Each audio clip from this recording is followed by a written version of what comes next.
welcome back to my channel. This is Rara's K-pop spot.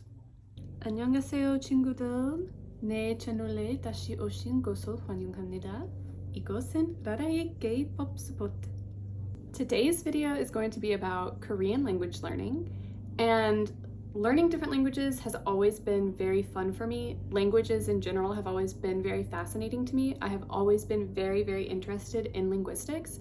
So similarly to my book-related video from 2 weeks ago, this is another video that I have been very excited to make, and it's also one that I knew I wanted to make very early on in my channel.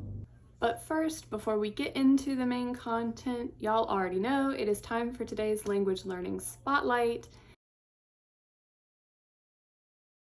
And today, that will be a phrase that I've learned that kind of showcases the differences between 근데 and 하지만, which are both words in Korean that you can use for the conjunction but in English.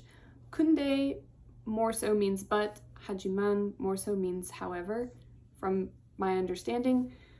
Someone, as always, can correct me if I'm wrong, but this is the sentence that I have learned that kind of gives you a use case for both of those. Also, I don't know if it's worth noting that 근데 is technically a kind of like an abbreviated form of 그런데, but from my understanding, I think most native Korean speakers just shorten it to 근데. So today's phrase is 저는 한국어 공부하고 있어요. 근데 어려워요. 하지만 재밌어요. Which in English translates to I am studying Korean, but it is difficult. However, it is fun. And don't actually even get me started on how difficult it is for me to say the word for difficult in Korean. 어려워요. I think I'm saying that right, but it took me forever to get there. 어려워요. 어려워요? I feel like Jungkook in that one live from last year when he was like, English is difficult. 네, 종구님. 한국어 어려워요. 맞아요. 근데 한국어도 어려워요. 하지만 재밌어요. Now let's get into today's content. J'ai étudié le français pendant 10 ans à l'école, alors le français est mon deuxième langue. And in English, that means I studied French for 10 years in school, so French is my second language. I started studying French when I was 13, and then I took it all the way through college where I minored in French and Francophone studies. However, as young as 11, I remember very vividly being 11 years old, I was in the 6th grade, and I knew that I wanted to learn a language that had a character-based alphabet. At the time, I really thought that that was going to be Mandarin, which is still a language that I would love to attempt to learn one day.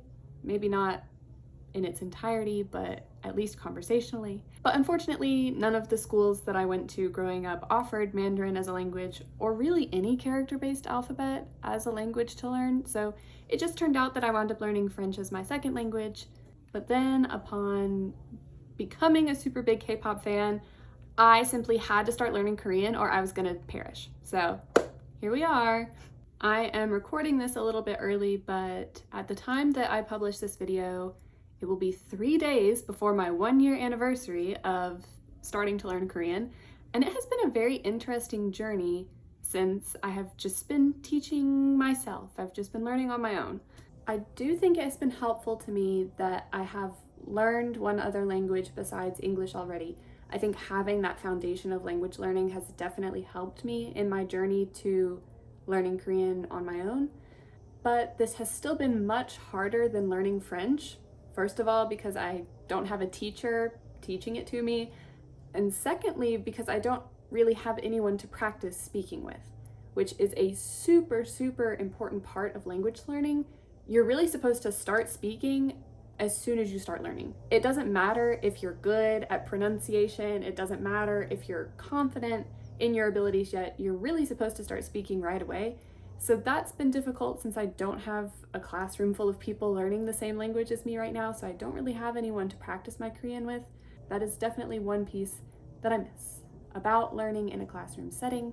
I'm not saying that I've only had success learning the language on my own because I already was taught a second language in school. Anyone can cook, you know? Like, if you truly are passionate about learning a language and you have to just try to learn it on your own, you can absolutely do that. There are tons of resources available these days that I have found online that are free, and if you are willing to put in the effort and seek out information and practice and study, you can absolutely learn a second or a third language on your own. It just takes a little bit more work, I think, than if you're being taught in a classroom. So in this video, I will be breaking down the Korean that I know at this point, some of my study techniques, and the resources that I have been using to learn Korean over the last year. I believe that language learning should be totally free and accessible because it's one of the most important and powerful tools that we have as humans, is being able to communicate with each other. So like 99% of the resources that I'll be talking about today are free, with one exception, and even then it's still relatively low cost compared to other paid language learning programs. As someone who grew up very low socioeconomic status, finding free and affordable and accessible resources is something that's really, really important to me. And as someone who also has some very expensive hobbies, reading can be expensive, K-pop is expensive, language learning can be expensive, I have learned over the years how to make my hobbies work with limited funds. So, I got y'all. Okay, so starting with the Korean that I know, the Korean that I have learned over the last year. The very first thing that I did was learn the Korean alphabet, and that is called Hangeul. So that's also where I would recommend starting if you are trying to learn Korean. The very first thing that I would do would be to learn the Korean alphabet, because that is going to be very foundational to learning how to build words, learning how to build sentences and phrases. So start there. And when I first started learning how to read Hangeul, I believe the very first place that I learned it was on Duolingo, but there are also several Korean creators on Instagram who can also teach you Hangeul, who can teach you the Korean alphabet, and they can even teach it to you to the tune of our ABC song in English. And one more note on Hangeul. I have found that Korean was a really great character-based language to learn because there's almost a 1-to-1 ratio of Korean characters and English letters. So if you can just memorize the Korean character that corresponds to the English letter, it's like reading English. Hangeul just kind of makes intuitive sense to me for that reason, because for almost every English letter, there's a Korean character that corresponds. So when you're reading Hangeul, you're reading it sound by sound, just like you do when you put the sounds of a word together in English. So different from Mandarin, which has different characters for, like, I think there's over 1,000 different characters in Mandarin for different words, where you just have to memorize the character for the word. In Korean, you still have individual characters that come together to build a word, just like different letters in English come together to build a word. So that has made it, I think, very easy for me when learning Korean, and I think it is a really good character-based language to start with if you're interested in learning a character alphabet. So these are all of the words that I have learned in Korean over the last year, and this should be 1,205 note cards. So I have learned 1,200 words in Korean. I'll break these down into categories for the types of words that I've learned, but a little anticlimactic, the majority of the Korean that I've learned this last year has just been words. And I literally have a list here of the categories, like the different types of words that I've learned over the last year, because it is so long that there's no way that I actually have a very good memory. I could have memorized it. I'm just feeling lazy today. Anyway, I went through all of my note cards and I kind of broke them down and grouped them into categories for the different types of words that I've learned over the last year. I have learned some of the main topic verbs from topic level 1 and how to conjugate them in the casual, polite, and formal conjugations, because Korean does have 3 different ways that you can speak. You can speak casually, You can use the polite tense or you can use the very formal tense. So I'm learning some topic verbs and how to conjugate them in the 3 levels of politeness, plus in past and future. And topic stands for test of proficiency in Korean. So that's what I mean when I say topic verbs. I have learned other various action verbs. I have learned directional words. I have learned lots of food words and kitchen utensil, kitchen item words. I have learned the colors. I have learned emotion and feeling words. I've learned a lot of the animals. I've learned lots of adjectives, lots of ways to describe things. I've learned lots of words related to school and like education. I've learned all of the main question words. I've learned lots of words relating to travel and different locations.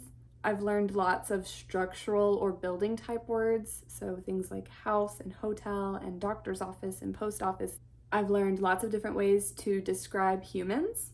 I've learned lots of familial terms, so how to refer to the different people in your family. I have learned a lot of conversational words and like short conversational phrases like, hi, how are you? I'm doing well, welcome. I've learned lots of different occupational terms like I'm a doctor or I'm a singer. Lots of nature words, time indicators like the days of the week, the months, the years, morning, noon, and night. I have learned native and Sino-Korean numbers. I've learned lots of words for different articles of clothing. I've learned lots of terms relating to the holidays and the different seasons. Lots of words relating to how to describe the weather. Several Korean location words specifically, like the Korean ways to say the Han River in Seoul Tower. And of course, lots and lots of K-pop terms. So overall, I do feel like I have a pretty solid foundation of basic terminology in Korean, which I guess is a good place to start. I have learned some grammar structure things from Talk to Me in Korean, which is the one workbook that I've been using so far. And I've picked up a lot of conversational stuff from Instagram. And some of those conversational type things that I've picked up from Korean creators on Instagram would be like Korean table manners, how to compliment someone, 10 different ways to say yes, how to introduce yourself authentically instead of sounding like super formal.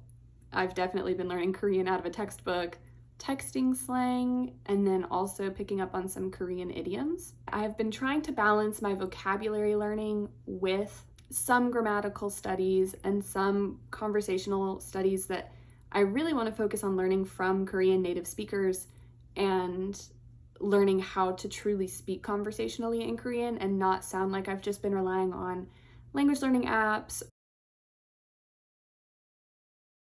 Now we will get into the resources that I have used to learn the stuff that I know. And we will start with the apps that I use because that was the very first thing that I did when I first decided I wanted to start learning Korean.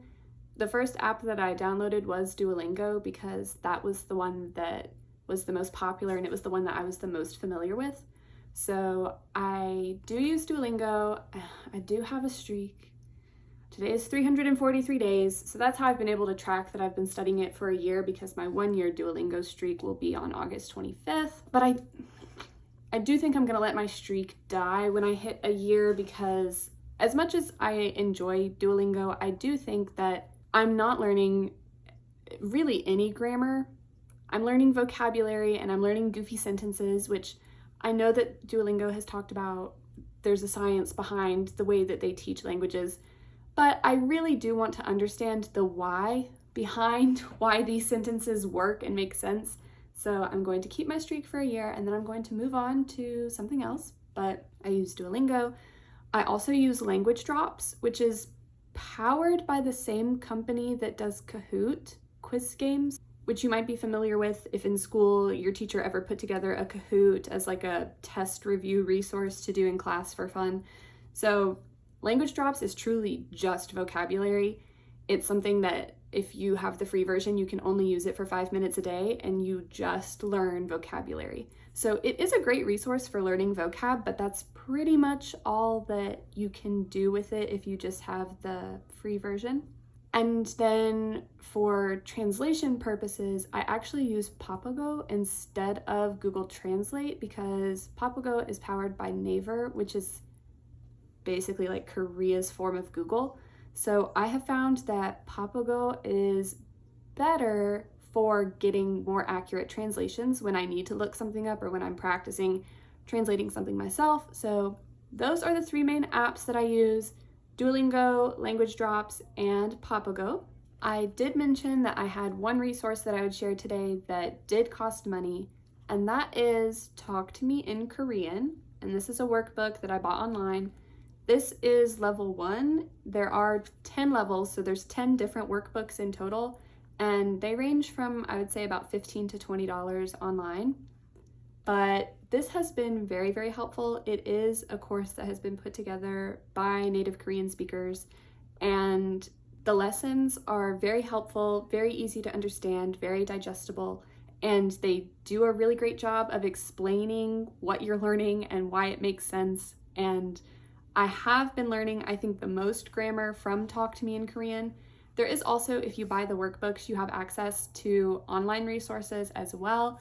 I have yet to actually investigate those deeper, but this has been a really, really great workbook and a really great resource that I have found that I have loved while I have been learning Korean. So I'm still just on level 1, but I fully intend to complete all 10 workbooks. They're very short.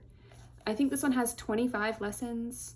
There's tiny quizzes at the end of every lesson, and then there's answers to those in the back. So I like these because you're learning something and then you're being quizzed on the knowledge. It's really easy to go back and review what you've learned and to study. So highly recommend Talk to Me in Korean. Like I said, there are also several Korean creators on Instagram who are sharing lots of tips and tricks for learning Korean. So some of my favorite creators that I have learned a ton from are Grace Suda, jinkorean, jeffkimieee, jiniuskorean, Mia Korean, and Core Reader. And I will put all of their ats somewhere down here in the video, and I will also put them in the description when I draft that up. So thank you so much to these creators. I think that it is so wonderful that you are helping people learn Korean for free.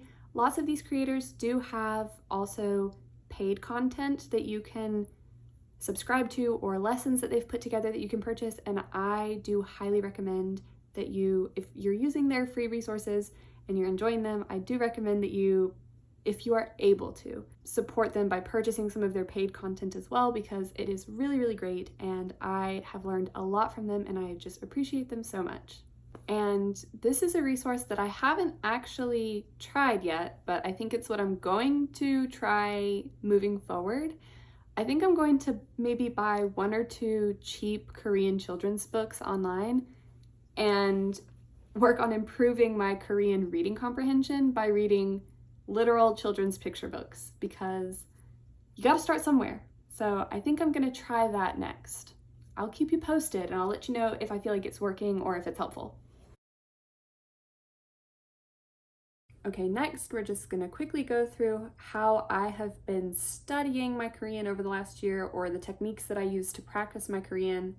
First, obviously I started learning Korean because I love K-pop. So translating K-pop songs is a really cool and really fun way to teach yourself Korean so that you can understand the Korean lyrics for the songs that you're listening to. It's a good way to practice your simultaneous translation. It's a very fun way to practice and to study, so I like translating songs. I have watched the Netflix TV show XO Kitty, no kidding, probably like 6 times now. And I watched it for the first time before I ever got into K-pop, before I ever started learning Korean, and I really enjoyed it just as a TV show. But then once I actually got into K-pop and started learning Korean, I went back and rewatched it because I felt like I would have a deeper appreciation of it the second time around. And then I just kept watching it. That one I think is really good because the TV show is mostly in English, but then you have in every episode the Korean students are talking to each other in Korean and they put the English subtitles up. So I have found that repetition of watching something that I'm familiar with and knowing what's coming, and then, you know, kind of being familiar with the subtitles that are going to be coming up, I listen and I recognize words that I know, and kind of just watching that over and over. It was not one of my study techniques that I planned. I have found that it was actually really helpful for improving my listening comprehension, and it also is helping me learn Korean phrases. Pretty soon I'm going to switch over and I'm going to just have Korean subtitles up. So I don't know, something about that repetition, listening comprehension, all of that seems to be helpful. I do feel like at this point I'm learning something every time I watch it. So I take notes of the things that I save on Instagram, things that I learn on any of my different apps, verb conjugations. This is my Korean notebook, so I take a lot of notes. I think that's also important, is to practice writing the language. I'll do a talk to me in Korean lesson. I will study the stuff that I already know. Recently, I've been practicing texting with my best friend in Korean, so just turning on the Korean keyboard on my phone and both of us trying to uphold, albeit very simple conversations, but texting back and forth in Korean and trying not to use Papago to translate things, saying random phrases to myself around the house. Like, I can't tell you how many times I'll be by myself and I'll just be like, 저는 한국어 공부하고 있어요. 근데 어려워요. You know, like, I'll learn a phrase and then I'll just say it to myself while I'm walking around in my head. Sometimes I'll say it out loud if I'm alone, but just kind of committing things to memory by repeating them to myself. I think like Einstein or someone said that some of the smartest people talk to themselves, so hopefully that's not weird. Y'all saw all the note cards I have, so literally sometimes I'll get excited if I'm just out and about, or even in my own home, and I'll just be like, oh, I know the word for that in Korean. I'll just point at it and be like, 목도리. And my sister's like, what? And I'm like, scarf. So if you know it, say it. I don't know if that counts as practicing, but I'm always half thinking in Korean now. And if I really want to get something like practical in with my practice, if I think I know how to put a sentence together in Korean, I'll type it out in my notes app first and try to put it together and conjugate it correctly, and then I'll translate it in Papago to see how accurate I was, to see what I got right or what I got wrong. So looking to the future, where am I going from here? I think logically the next thing that I really need to dedicate focus to is learning Korean grammar, because that's really where I'm lacking, and I really want to understand the why behind the sentences that I'm saying. So I'm going to set a goal for myself right now that by the end of February next year, so a little over 6 months from now, I really want to have a solid understanding of Korean grammar. So that's what I'm going to kind of dedicate my focus to for the next 6 months. And I also want to start working towards and studying for the TOPIK Level 1 exam. I think that that would be really, really cool, something that I really want to strive for. So that would be probably farther in the future beyond the next 6 months, but something else that I want to start chipping away at and building up practice for. I have been studying Korean for 1 year already, and the time has flown by, and I do feel like I've learned a lot already.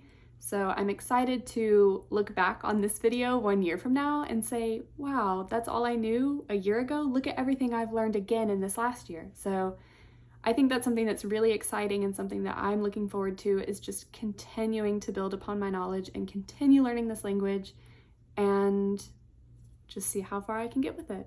All right, thank you if you have made it to the end of this video with me. If you enjoyed this video, please remember to like and subscribe, and please tell me in the comments if you have any good study tips for learning another language on your own. I would love to hear them. And like I said, I will also put in the description a list of all of the resources that I talked about here today, so you can find them there. Thanks for watching. Bye, friends. 시청해 주셔서 감사합니다. 안녕, 친구들. And it is literally not a Rara's K-pop spot video without going to bloopers. So enjoy. And I am a very big language nerd. I mean, I'm just a very big nerd in general about a lot of different things, but language learning is definitely up there.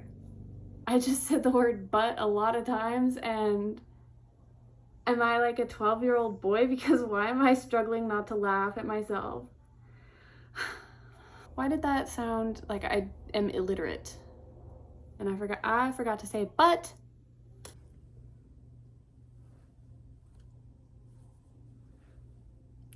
괜찮아요. I think I hated that.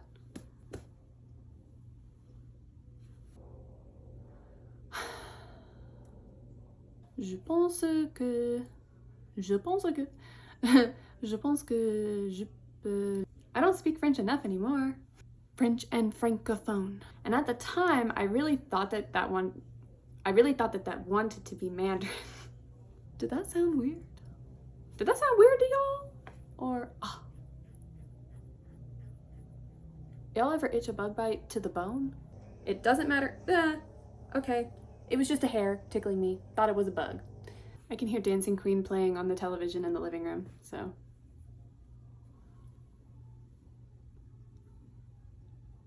Wow. I don't listen to ABBA enough.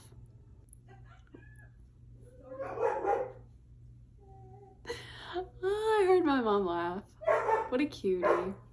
Now my dog's barking. That sounds so... this is not a finance class. In the United States. In the United States. Why did that sound weird? There are also several whoa, that's not a word. There are also several Korean creators. That's correct. Whoa. A bird just flew like right up to the window and then landed on the fence, like just right there. Actually really helpful for improving. I come up with so many different words when I make these videos. Did that feel awkward?